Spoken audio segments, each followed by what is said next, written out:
সাবেক ও বর্তমান দায়িত্বশীলদের নিয়ে বাংলাদেশ ইসলামী ছাত্র শিবির লক্ষ্মীপুর শহর শাখার উদ্যোগে ঈদ পুনর্মিলনী অনুষ্ঠিত হয়েছে।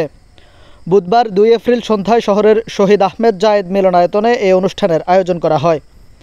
অনুষ্ঠানে প্রধান অতিথি হিসেবে উপস্থিত ছিলেন বাংলাদেশ ইসলামী ছাত্র শিবিরের কেন্দ্রীয় সভাপতি জাহিদুল ইসলাম। বিশেষ অতিথি হিসেবে উপস্থিত ছিলেন কেন্দ্রীয় আন্তর্জাতিক বিষয়ক সম্পাদক মুতাসিম বিল্লাহ, মাদ্রাসা সম্পাদক আলাউদ্দিন আবির, তথ্য সম্পাদক আবু সায়েদ সুমন, আইন সম্পাদক আরমান হোসেন, প্রাইভেট ইউনিভার্সিটি সভাপতি জাহিদুল ইসলাম, ডুয়েটের সভাপতি ইব্রাহিম খলিল।